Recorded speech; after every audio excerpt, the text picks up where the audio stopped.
Cuando llegamos al mundo evangélico, lo primero que nos preguntan es si hemos oído, si conocemos el Evangelio. Y el Evangelio se supone que es la puerta de la entrada, o por lo menos aquello en lo cual uno se introduce en la primera fase, en la primera época. En cierto sentido, ese es el momento más agradable para estar en una iglesia, porque estás en esa fase que te llaman de contacto, ¿no?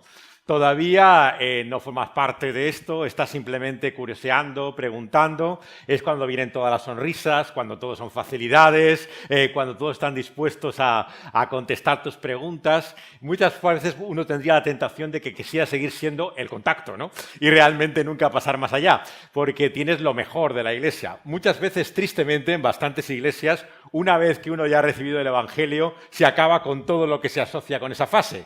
Se acabaron las sonrisas, se acabaron realmente todo lo que son facilidades y lo que viene ahora es el compromiso. Y el compromiso implica la disciplina, implica las obligaciones, los deberes, todo aquello de lo que no te he hablado antes, ¿no? Y que lo tienes que descubrir muy rápidamente. En cierto sentido, lo que este material y esta asignatura propone es entender cómo el Evangelio no es la entrada, sino que ha de ser el centro mismo de la Iglesia. Y por lo tanto no es una iglesia sana, aquella que simplemente ve el Evangelio como la puerta y lo importante es lo que viene después, ¿no? Sino que realmente tenemos que entender que el Evangelio está en el corazón mismo de lo que significa ser iglesia. El concepto que Orland utiliza más habitualmente a lo largo del libro es interesante. Es el concepto, por un lado, entre lo que podríamos llamar la doctrina del Evangelio y lo que él denomina particularmente la cultura del Evangelio. Y quiero explicar un poco el concepto, ya que siempre la palabra cultura tiene como dificultad de comprensión. Como yo la entiendo, la expresión como la usa Orland, que tiene su fuente y su origen por las citas mucho en la obra de Francis Schaeffer, el gran pensador evangélico del siglo XX, que redescubrió el Evangelio para toda una generación a partir de los años 60. Él entiende, por un lado, la cultura en el sentido de práctica. Todos entendemos la diferencia entre lo que es la doctrina, lo que tiene que ver con la cabeza, con la mente, y lo que es la acción, la práctica, la puesta en funcionamiento de eso que conocemos. Y lo que muestra es algo que Schaeffer decía una y otra vez, ¿no? No es posible la ortodoxia, o sea, el conocimiento correcto, ¿no?, sin la ortopraxis, la práctica correcta. O sea, hay una contradicción cuando en nuestra doctrina somos evidentemente ortodoxos, pero luego en la forma de actuar se ve una contradicción evidente. La manera en la que lo plantea esta asignatura es de qué manera muchas veces hemos sido ciegos, ¿no? A que esto no solamente significa la moralidad que corresponde a determinada forma de doctrina, sino que implica también lo que el Evangelio es en sí mismo. Y de alguna manera lo que tenemos que entender en este tema es cómo el Evangelio que forma en el corazón mismo de nuestra fe ha de marcar también nuestra experiencia, la manera en la que llevamos a cabo lo que significa la vida de la Iglesia. Creo que cualquiera de nosotros en esta generación sabemos, ¿no?, el inmenso mundo que ha abierto para nosotros Internet, ¿no? La mayor parte de nosotros estamos conectados de una u otra manera. Y habéis observado también cuál es la impresión que se da muchas veces del cristianismo cuando uno entra en las redes sociales, ¿no? Desde luego, si eres ajeno, externo a ello, la impresión que uno tiene es de rechazo. La mayor parte de las personas, como podéis observar tanto en las plataformas o redes sociales, hablan para los que son ya convencidos, ¿no? Los cristianos tienden a buscar otros cristianos. Hay muy pocos círculos, no páginas, en los cuales se entremezclan, creyentes o no creyentes, hasta el punto de que resulta algo raro y extraño. Cuando alguien no creyente hace algún comentario o algo así, realmente la gente se queda sorprendida, que no parte del punto de vista común. Por un lado vemos que la comunicación es tan grande gracias a la tecnología, pero hay tan poco verdaderamente de intercambio, ¿no?, entre personas con convicciones diferentes. ¿Qué es lo que ha ocurrido? Que en este círculo, digamos, cristiano, cada vez más encerrado, lo que se ha convertido es todo en una purga, ¿no?, a ver quién es el verdaderamente cristiano. ¿Y cuál es el criterio que se utiliza? Generalmente la discusión doctrinal. Sabéis cómo, tanto desde los debates típicamente teológicos, esta misma semana me introducían a 2 páginas. Yo no suelo navegar mucho, ¿no?, por Facebook, simplemente tengo una página, ¿no?, en la cual publico los posts, ¿no? Pero alguien me comentaba que entrara en 2 características, una que se llama Respuestas al Calvinismo y otra se llama El troll reformado. Y son 2 páginas contrapuestas, ¿no?, que están en batalla continua, ¿no? Y era para mí un perfecto ejemplo, ¿no?, de lo que ya percibo por muchos comentarios, ¿no? O sea, es un diálogo de sordos, ¿no?, en el cual absolutamente nadie atiende al comentario del otro y la escala de agresividad, ¿no?, de violencia, tiene nada de evangélico, ¿no? Y esto es lo que realmente Orlund plantea, ¿no? O sea, ¿qué significa el evangelio si en nuestra forma de expresarnos, de comunicarnos, no hay nada en ello de latente? Porque, ¿qué queremos decir por evangelio, no? Se ha intentado explicar mucho cuál sería la definición, la manera más breve y simple, ¿no? Yo tengo una definición que he tomado de Packer, ¿no? No está en el libro de Orlund, pero os animo a tomar nota de ella y recordarla, ¿no? De Packer le preguntaron una ocasión, ¿no? Él tiene siempre ese difícil don que muy pocas personas tienen de expresarlo todo lo más breve posible, lo más conciso. Es un autor sumamente conciso en su capacidad de expresión. Y él hizo esta famosa descripción que se ha repetido mucho, ¿no? Tiene grandes a personas que admiran esa definición y que la citan en sus libros. Uno de los más conocidos es Don Carson. Don Carson, el conocido teólogo del Nuevo Testamento, es un gran fan de la definición de Packer, ¿no? Y la definición de Packer tiene 3 palabras, tan simple como esta. Dios salva pecadores. Dios salva pecadores. Claro, todas las definiciones tienen más elementos y se podría decir mucho más de ellas, pero me gusta la idea de Packer de intentar reducirlo todo a lo mínimo, a lo fundamental, a lo básico, ¿no? Y es el punto de vista del cual Orlund parte en su exposición de Juan 3:16, el versículo más conocido y que él utiliza en el 2.º capítulo para expresar qué es el Evangelio, en la definición misma, ¿no? Y la primera pregunta es inevitablemente, como dice Packer, ¿quién es Dios?, ¿no? Porque realmente el Evangelio gira constantemente en torno a Dios como centro. Y si no, no hay evangelio. Esto es de lo que se trata una y otra vez, ¿no? Y tenemos que preguntarnos una y otra vez cuando queremos saber en qué consiste el evangelio y vivir esa expresión del evangelio, ¿quién es Dios?, ¿no? Porque se trata en definitiva de otro diferente a nosotros mismos.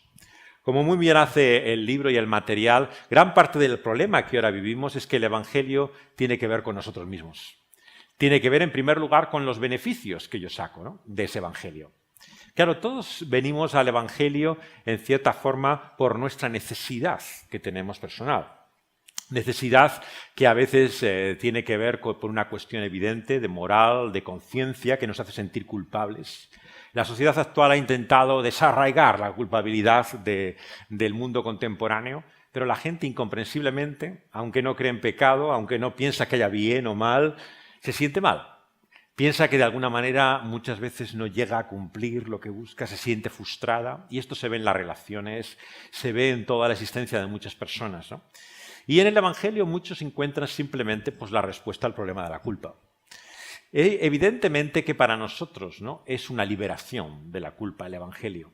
Pero el gran problema es cuando reducimos siempre el Evangelio a uno de sus beneficios, ¿no?, a algo de lo que supone para nosotros. Porque de alguna manera estamos simplificando, ¿no?, toda la riqueza, la grandeza que tiene el Evangelio. Claro, el gran problema entonces es cuando no te sientes culpable, ¿qué te dice el Evangelio? Schaeffer, que tanto le gusta citar este libro, él tenía siempre esta famosa expresión, ¿no?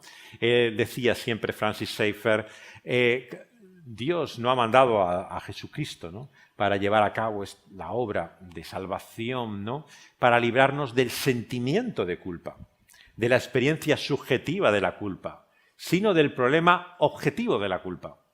Y él mostraba cómo ya en su generación, en los años 60, había este problema, ¿no? La culpa de la cual nos queremos librar, ¿cuál es? El sentimiento, la carga emocional que te resulta incómoda. El día que logras que este problema desaparezca, ya parece que has llegado a la solución del problema. Pero como decía Schaeffer, claro, el Evangelio no va dirigido en primer lugar a los sentimientos de culpa. Claro, hay personas que tienen sentimientos de culpa aunque han recibido el Evangelio. Es una de las dificultades de lo que significa el daño emocional, ¿no?, con el cual tantas veces vivimos, ¿no? Hay personas que se sienten culpables por cualquier cosa. y otros que no se sienten nunca. Este es el gran problema de los predicadores. Claro, tú vas un día al púlpito e intentas decir, voy a llevar a la gente a la conciencia de este mal, ¿no? Y precisamente los que se sienten fatal, que ese día no pueden ni levantar la cabeza de humillación, son aquellos en los que no estabas pensando, ¿no? Los que no deberían sentirse culpables. Y aquellos que tú piensas que realmente tendrían que darse cuenta de su problema, permanecen inconscientes, ¿no? ¿Por qué? Porque nos encontramos con esa diversidad. Hay personas que tienen una gran sensibilidad y tienen como esa conciencia constante, ¿no?, de que no llegan, ¿no?, y otros que nunca perciben esa experiencia. Pero el Evangelio no se refiere ni a unos ni a otros, se refiere al problema objetivo de todos, universal. Es la culpa que nos pertenece como género humano y que encontramos desde Romanos 3, Romanos 5, ¿no?, que alcanza a todo hombre y que viene desde el principio, ¿no?, y que nadie podemos escapar de ella. Entonces, si el problema del hombre es esa culpa objetiva, la respuesta es Dios mismo. Como una y otra vez se nos ha recordado, ¿no?, en la obra de Piper y otros muchos nos muestran cómo Dios es el Evangelio. Si tenemos que describir qué es el Evangelio, es la respuesta que Dios es mismo al problema del hombre, ¿no? Entonces la pregunta de quién es Dios, lejos de ser una curiosidad de la teología sistemática para ver qué atributos de Dios hay, cuáles son comunicables, no comunicables, cómo podríamos a describir el carácter de Dios, es la pregunta de quién es Dios, es simplemente y fundamentalmente la necesidad mayor del hombre, el descubrir quién es Él, el conocerle a Él. Por lo tanto, el Evangelio es el conocimiento de Dios. Como tantas veces se ha dicho, ¿no?, y Packer lo desarrolla en su conocido libro, ¿no?, ¿qué es la fe sino conocer a Dios?, ¿no? Y ese conocimiento de Dios es lo que en el Evangelio proponemos, ¿no?, al mundo, pero también a cada uno de nosotros. Y es por esto que cada iglesia, ¿no?, y la vida cristiana tiene que girar en torno al conocimiento de Dios. ¿Qué experiencia tenemos de la fe sin buscar conocer a Dios, ¿no? Claro, esto es lo que ha ocurrido en muchas iglesias. Dios ha pasado, ¿no?, de ser aquel a quien descubrimos al principio para a continuación tratar de nuestros propios problemas. Cómo Dios responde a tu problema familiar, cómo Dios soluciona tu cuestión psicológica, cómo Dios te lleva a tener una vida, ¿no?, en la cual puedas alcanzar ciertos fines o propósitos. Pero Dios es simplemente el medio, es el agente. Lo importante eres tú, tu experiencia. Incluso aquellas iglesias que más presumen de espiritualidad, de santidad, de piedad, de modelos realmente más introspectivos de fe cristiana, en el fondo de lo que se trata es de tu propio avance espiritual, de cómo te sientes tú, no de quién es Dios para ti, sino si estás satisfecho o no de tu santidad y de cómo avanzar y progresar en esa santidad, ir los pasos, ¿no?, en la vida del Espíritu para poder ir creciendo a una mayor satisfacción personal. Claro, este es precisamente el desarrollo equivocado cuando Dios no está en el centro. Cuando el Evangelio está en el centro, entonces Dios es en torno a quien gira la vida de la Iglesia. Y descubrirle a Él y conocer a Él es la vida cristiana y es nuestra hambre y necesidad, nuestro anhelo fundamental. En la definición de Packer, a continuación de esa realidad que está con toda su gloria en el corazón del Evangelio, que es Dios, aparece un hecho, el salvífico, liberador y rescatador, ¿no?, de lo que Dios ha hecho por nosotros, ¿no? Cada vez que intentamos resumir el Evangelio, ¿no?, nos referimos una y otra vez a lo que Dios ha hecho por nosotros, ¿no? Y esto, como se dice desde la primera página del librito que habéis leído, es una obra acabada, consumada. Este es el secreto mejor guardado de la Iglesia contemporánea, que Dios ya lo ha hecho todo. Precisamente es aquello que tantos no han escuchado en su vida lo que hace que precisamente la vida de la Iglesia sea una experiencia muy diferente a la que tantos conocen, ¿no?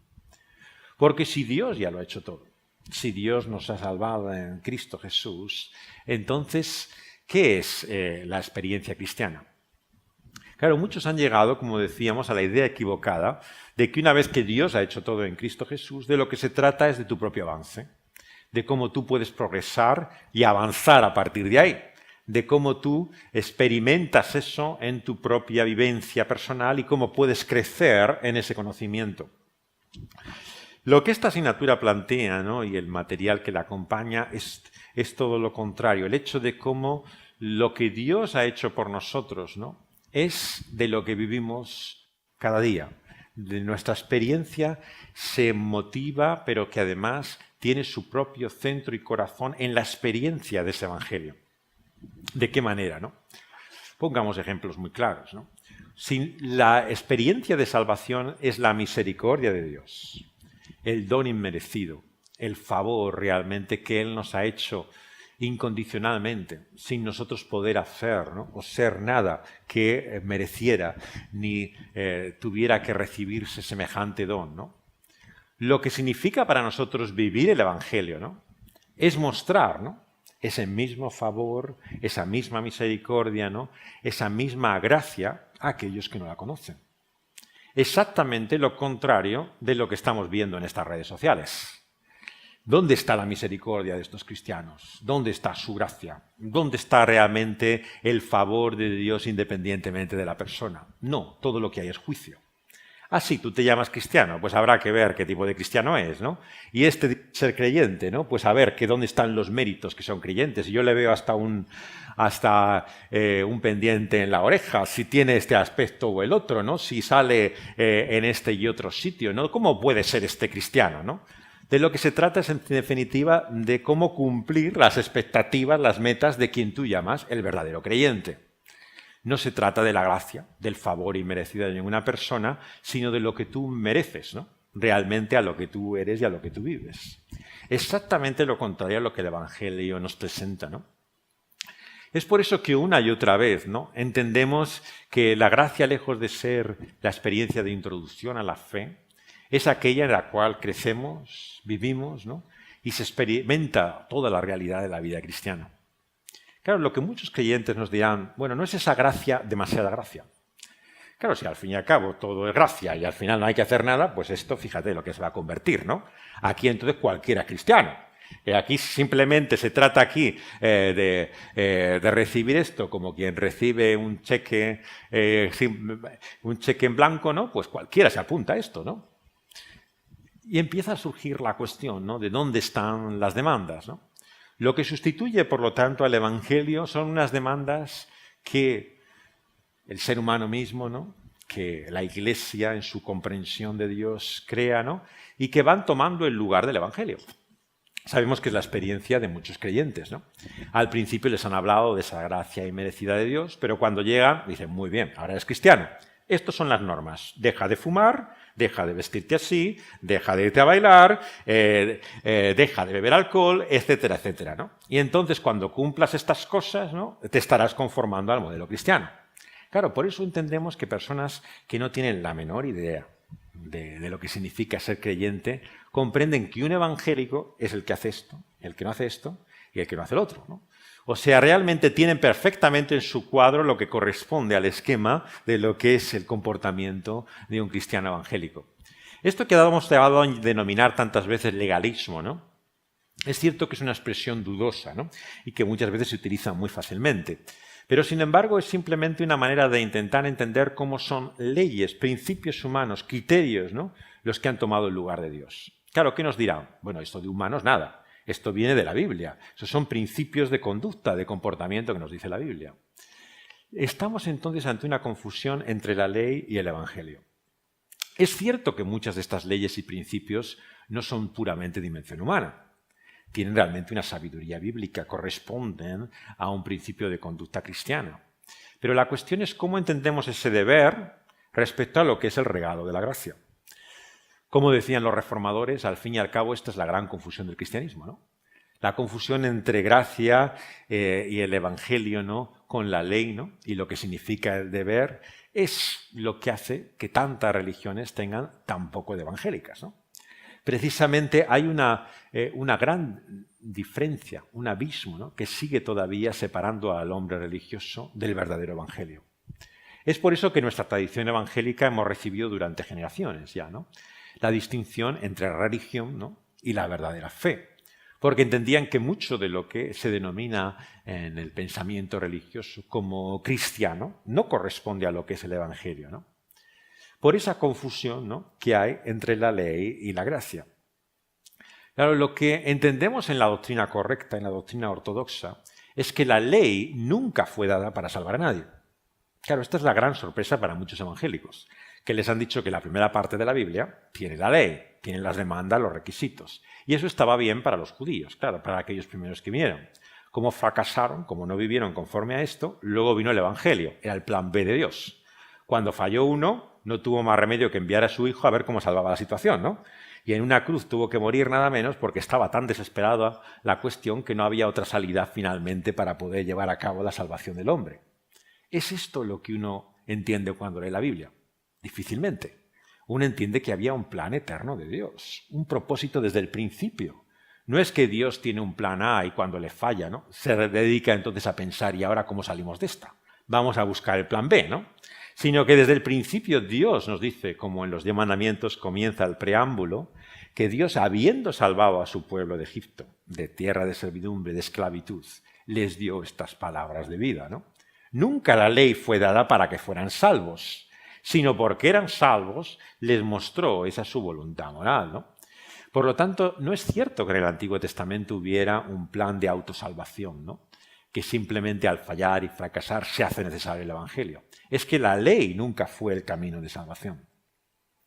Y en ese sentido tenemos que entender una y otra vez hasta qué punto el Evangelio es central, ¿no?, en la experiencia cristiana y en la vida de la Iglesia, entendido en su propósito, en cuál es realmente la razón de ser de lo que Dios ha hecho por nosotros, para salvarnos, ¿no? La salvación, claro, inevitablemente nos lleva a nuestra propia situación y condición, que es efectivamente desesperada. El ser humano, como hemos dicho, participa de una culpa universal que va desde el principio, ¿no? Y por lo tanto no tenemos, ¿no?, la menor posibilidad de poder salir de esta situación si Dios no nos salva, ¿no? Como recordamos cada vez que explicamos el Evangelio, ¿no?, es solamente por su amor. De tal manera Dios ha amado al mundo, ¿no?, que ha mandado a su único Hijo. No hay otra explicación por la que Dios finalmente, ante personas, individuos rebeldes, desobedientes, que se enfrentan contra Él, le lleve a esa liberación y rescate, ¿no?, con la que se propone salvarlos de su condición, que su sola gracia, amor inmerecido, misericordia, ¿no? Por lo tanto, la salvación finalmente no tiene otra explicación que aquello que llamamos el amor de Dios, ¿no? ¿Y cómo se demuestra ese amor? Precisamente en la tercera parte de esa definición, en que a quien Dios salva es a pecadores, ¿no? Claro, ¿de qué nos sirve pensar, ¿no?, que todo el plan de salvación de Dios es una revelación del amor de Dios, ¿no?, de su favor, de su misericordia, ¿no?, si no entendemos hasta qué punto somos necesitados de ese amor, favor y misericordia? Claro, este es el gran problema que tenemos tantas veces en la vida, ¿no? Siempre pensamos que de alguna manera tan malos no somos, ¿no?, que algo tenemos que despertar, ¿no?, de aprecio, ¿no?, de amor en otras personas, ¿no? En definitiva, no nos damos cuenta del estado, ¿no?, absolutamente despreciable de lo que significa el pecado en nuestras vidas, ¿no? Esto, claro, solamente se puede enfrentar de dos maneras, ¿no? O disminuyes el sentido de ese pecado y lo conviertes en defectos, debilidades, son simplemente las imperfecciones que tenemos. Nadie es perfecto, nos dirán, ¿no? Esto es el problema del hombre. O lo que haces es precisamente todo lo contrario, ¿no? Mostrar cómo tú en tu capacidad, en tu superación, puedes llegar a hacer que ese problema, por muy grande que sea, pueda superarse en tu estado. Pero la Biblia te muestra el pecado como pecado. Y por lo tanto, la distinción que tantas veces hacemos, ¿no? Dios ama al pecador, ¿no?, pero rechaza el pecado, es sumamente artificial. Claro, porque Dios en su juicio se muestra contra pecadores a causa de su pecado, ¿no? No es tan fácil distinguir uno y otro. Es por esto que muchos también en su lenguaje y expresión son tan sumamente agresivos, ¿no?, cuando hablan con no cristianos, ¿no?, porque no pueden tampoco encontrar el elemento diferenciador entre aquello que rechazan de su conducta, ¿no?, y el amor o gracia que tendrían que mostrar por ellos, ¿no? Pero precisamente la medida es la que el Evangelio nos da. Dios salva a pecadores, ¿no? El pecado es pecado y por lo tanto tiene todo el rechazo y la ira de Dios, ¿no? Pero el amor es tan grande, ¿no?, como inmensa es su misericordia, ¿no?, y como se muestra en esa salvación completa de Dios en Cristo Jesús. Ahora bien, ¿cómo recibimos esa salvación? De esto es de lo que habla también este material. Evidentemente que es creyendo, ¿no? Pero ¿qué significa creer, ¿no? Claro, una y otra vez nos han dicho, bueno, creer cualquiera puede creer, ¿no? Es el argumento, por supuesto, del catolicismo hasta el día de hoy. Sí, mucha fe, mucha creer y tal, pero realmente, ¿en qué se ve verdaderamente que uno es cristiano, ¿no? Será en lo que tú haces, no en lo que tú creas o dejas de creer. De alguna manera se ve como que la fe, como se ha entendido tradicionalmente en el mundo evangélico, parece demasiado fácil. Es algo demasiado simple. Cualquiera puede pretender tener esa fe. Claro, si la fe fuera sentimiento intelectual, tienes razón. Claro, hasta los demonios creen, nos dice la palabra de Dios, ¿no? O sea, si se trata simplemente de aceptar algo verdadero como real, evidentemente que la fe no puede ser simplemente eso. Poder decir que algo es así, ¿no? Que poder asentir, ¿no?, intelectualmente a la realidad de una verdad. La fe implica otros elementos, ¿no? Tradicionalmente hemos dicho siempre que la fe no solamente implicaba un asentimiento intelectual, ¿no?, sino que implicaba también un conocimiento. La fe tiene un contenido. No basta decir que creemos que hay un Dios, ¿no? La pregunta es ¿en qué Dios creemos? Claro, esto es lo que Francis Schaeffer y tantos pensadores decían desde el siglo pasado. Claro, ¿de qué sirve hablar de Dios cuando Dios se define y se explica de formas tan distintas? Por utilizar a alguien mucho más cercano a nosotros, el señor Grau, ¿no? Siempre dijo el señor Grau, ¿no?, lo importante no es si creemos que Dios existe, ¿no?, sino en qué Dios creemos. Porque claro, a todo el mundo le podremos preguntar y decirte que cree o no cree, pero la cuestión es en qué Dios cree o en qué Dios no cree. Porque igual tú tampoco no crees, a lo mejor en ese mismo Dios tampoco. Entonces la pregunta no es si ese Dios existe, sino quién es ese Dios para ti. Y esto nos lleva al gran dilema que hay en la Biblia entre Dios y los ídolos. La cuestión no es siempre entre creer o no creer, sino en qué Dios creemos. Y es un Dios muy diferente. El Dios que se revela a su pueblo sacándolo de la esclavitud en su acto de salvación desde el Éxodo, que los ídolos que sirven su propio pueblo tantas veces por influencia de otras naciones y pueblos que hay alrededor. Dios no es igual que los ídolos. Hay una completa contraposición entre el verdadero Dios y esos falsos dioses que son los ídolos, ¿no? El Nuevo Testamento, lejos de acabar con ese problema, continúa todavía con ello, ¿no? Una y otra vez está el dilema, ¿no?, entre esos dioses, ídolos, que rodean, ¿no?, al culto y al reconocimiento de ese único Dios vivo y verdadero. La pregunta, por lo tanto, es ¿en qué Dios creemos, ¿no? Y ese Dios en que creemos vemos que es el que se ha revelado. Como decía Schaeffer, la cuestión no es solamente que Él está ahí, sino que Él está presente, pero no está callado. Dios ha hablado. La revelación de Dios, ¿no?, como dice también otro libro de Grau, ¿no?, Dios ha hablado, está en el corazón mismo de la presentación del Evangelio. ¿De qué vamos a hablar de Dios si no hay nada que conocer de ese Dios? Claro, podemos hacer como los budistas, simplemente callarnos, ¿no?, y que cada uno sea consciente de esa presencia que hay, ¿no? Pero cuando como cristianos hablamos de Dios que se ha revelado, lo que hablamos es de su palabra, de su revelación. La Biblia, por lo tanto, frente a la teología liberal, ¿no?, que tantos han mantenido desde el siglo pasado, piensa que esa fe tiene un conocimiento que se revela en la Escritura. Claro, habrá siempre un tipo de religión y de teología romántica que de lo que se trata es de su experiencia personal, subjetiva, ¿no?, de la manera en la que a ellos les gusta pensar que ese Dios es, ¿no? ¿Y quién le dice algo a esa persona? Claro, si a mí me gusta pensar a Dios así, pues yo tengo la libertad para hacerlo. Pero la cuestión no es cómo te guste a ti pensar que Dios es, sino si realmente hay un Dios que podamos conocer por su revelación que es así. La cuestión de la Biblia, por lo tanto, no es anecdótica, que tú tengas un aprecio especial a esta tradición religiosa. Se trata de si hay un medio o no de conocer a ese Dios. Porque si no hay un medio de conocer a ese Dios, efectivamente la Biblia es tan válida como tus propios sentimientos. Tú lo sientes así y yo lo veo así a la luz de este libro. Pero si Dios se ha revelado, entonces hay un medio que implica una autoridad, un conocimiento por el cual sabemos que algo es verdad. Claro, en este mundo incluso tecnológico, con tantas voces divergentes, surge una y otra vez la pregunta ¿y cómo sabemos la verdad de lo que se está diciendo? Claro, hay tantos rumores, tantas historias falsas, tantos bulos, pero la pregunta de si algo es cierto sigue siendo una gran cuestión, algo que necesitamos saber, la verdad de lo que se dice. La fe, por lo tanto, apunta a esa realidad que encontramos en la Escritura, ¿no? Por el propio hecho de la revelación de Dios, ¿no? Creer no es solamente saber que hay un Dios, sino conocer a ese Dios tal y como se ha revelado. Pero en tercer y último lugar, implica confiar en ese Dios, ¿no? Eso que se ha dicho muchas veces, que está en el corazón mismo de la fe, tiene que ver con esa realidad que no es solamente mental o intelectual. Esta es muchas veces la cuestión, ¿no?, del problema de la gracia, ¿no?, y el Evangelio, en la manera en que se manifiesta y se revela para otros, ¿no? Como entendamos simplemente esto como una cuestión mental, ¿no?, intelectual, de lo que se tratará será de cómo persuadir o convencer, ¿no?, con nuestros argumentos e inteligencia a la persona de la verdad de lo que estamos diciendo. Si os fijáis, es así como muchos se comunican, ¿no?, en torno al Evangelio.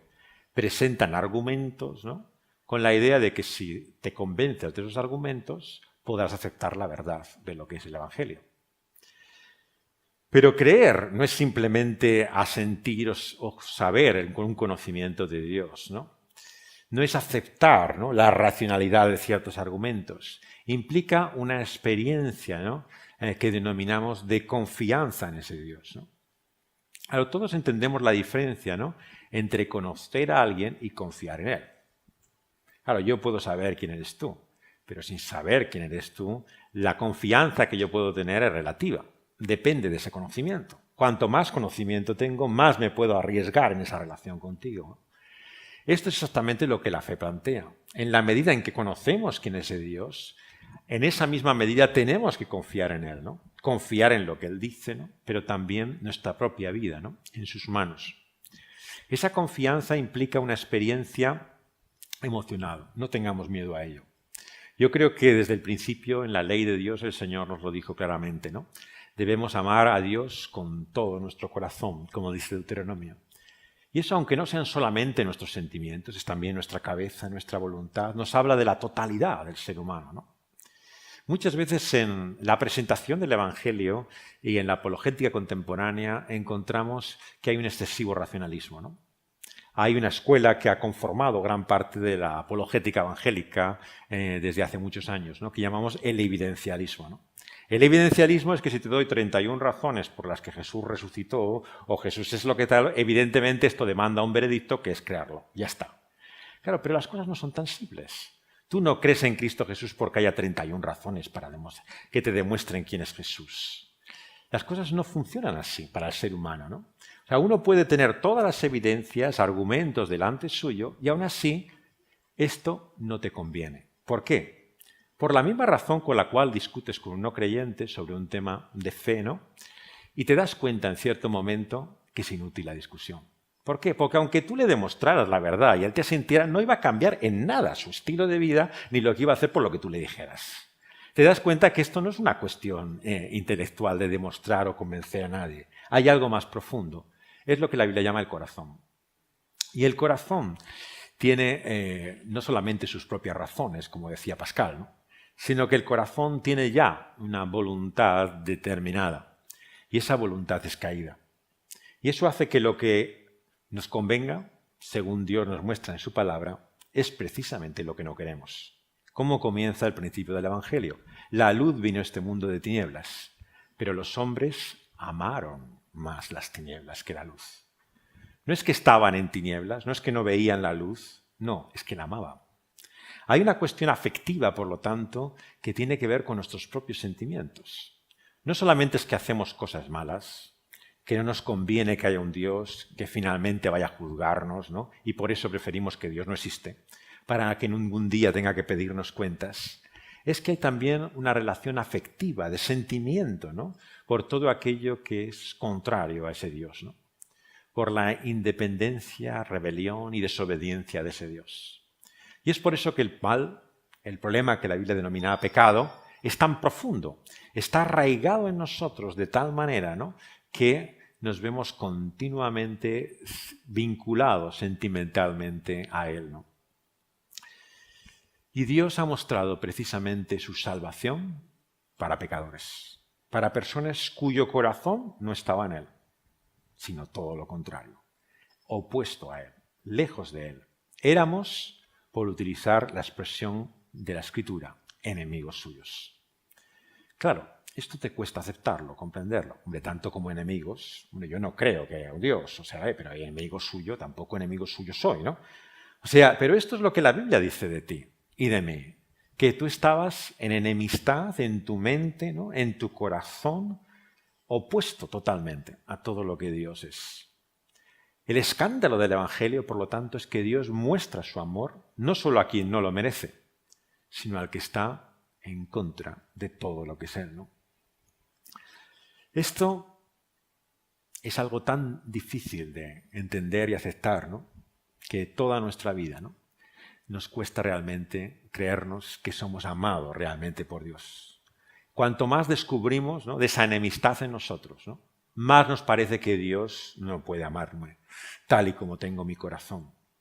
Y es por eso que el Evangelio lo necesitamos creyentes o no creyentes. Cada domingo, cada vez que venimos a la iglesia tenemos que recordar que Dios ama a pecadores. No es porque mi corazón ahora es tan aceptable a Dios, porque yo deseo tan sinceramente serle obediente, ¿no? Porque yo le soy tan agradable con mi vida, ¿no? Que Dios me ama. Dios me ama siendo pecador. Y esto es lo que te conmueve hasta lo sumo. Cada vez que lo percibes, ¿no? Que vislumbras siquiera algo, ¿no? de ese favor de Dios en el Evangelio, dices, esto no puede ser. ¿Cómo puede ser que alguien me ame tanto, ¿no? Que alguien realmente siendo como soy, ¿no? me muestre ese amor y favor, ¿no? Y es por eso que el Evangelio no es solamente para los no cristianos. Es en primer lugar y sobre todo para nosotros mismos como creyentes. Necesitamos más de ese Evangelio y no menos, ¿no? Y por eso es que esto no es una asignatura de evangelismo, simplemente, de cómo venderle a las personas este Evangelio, ¿no? que no conocen. Se trata de la necesidad que tú y yo tenemos de ese Evangelio, de creernos realmente que Dios nos ama siendo pecadores, ¿no? Y esto, como concluye, leéis al final de este libro, tiene un efecto, una consecuencia en nosotros, en nuestras vidas. En el libro se concluye, por el argumento del texto de Corintios, por un lado, en el poder del Evangelio. ¿En qué se muestra el poder del Evangelio? En que Dios salva a pecadores. Claro, ¿cuál es el poder que experimenta el apóstol Pablo una y otra vez? Que de los pecadores, siendo yo el primero, Dios se haya acordado de mí. Es lo que le da esa potencia, ¿no? y fuerza al apóstol para cada día, ¿no? enfrentarse a ese mundo opuesto a él, ¿no? sabiendo que el Evangelio es poder de salvación. ¿Por qué? Porque ninguno de ellos lo merece. No hay casos perdidos para Dios. Y por eso va a aquellos que realmente más lejos parecen del Evangelio. Toma los caminos, ¿no? las sendas y las tareas más difíciles. Es una misión imposible humanamente, pero para Dios todo es posible, ¿no? Y ese poder del Evangelio, ¿no? se muestra también en nuestra vida, como dice también en segundo lugar, en amor. Una y otra vez este fruto del Espíritu que se revela por la obra de Dios está en el corazón mismo de la fe, ¿no? ¿Cuántas veces nos dice la palabra de Dios que eso es lo que significa creer, ¿no? amar a Dios? Y conocer a Cristo es amar y amarle a Él como no hemos amado a nadie más. Y por eso es que el subtítulo mismo de este libro y de esta materia nos habla de la belleza de Cristo. No se trata de cómo argumentar la razón de Dios en este mundo, sino cuál es la preciosidad, la maravilla, ¿no? el asombro de Dios, ¿no? Y eso es lo que yo creo que una y otra vez tenemos que recordar, ¿no? Que tenemos que presentarnos ante esa realidad que Dios nos ha revelado en su Evangelio para ver su mayor belleza, ¿no? su maravilla en su grado sumo, ¿no? Y ante ella lo único que uno puede responder es con asombro, ¿no? con sorpresa. No hay otra forma de poder responder al Evangelio, ¿no?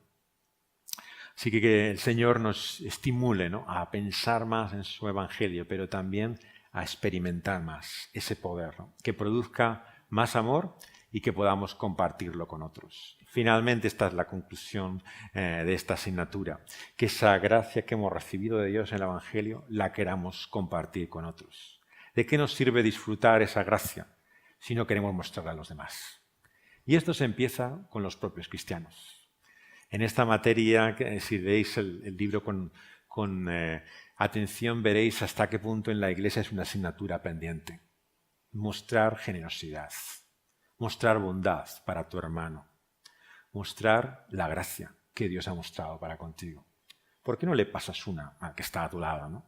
¿Por qué es tan exigente, tan difícil, ¿no? ¿Por qué cuesta tanto realmente? ¿Por qué culpabilizas tanto a la Iglesia y a otros de tus males, ¿no? ¿Por qué no puedes convivir con tu frustración, ¿no? Porque no has disfrutado de esa gracia de Dios. Cuando entiendes que Dios te acepta, que te ama, que no te puede amar más de lo que te ha amado, entonces puedes empezar a amar a otros, ¿no? A amar a otros como Él te ha amado. Y para eso necesitamos de Él y de su ayuda, de su Espíritu.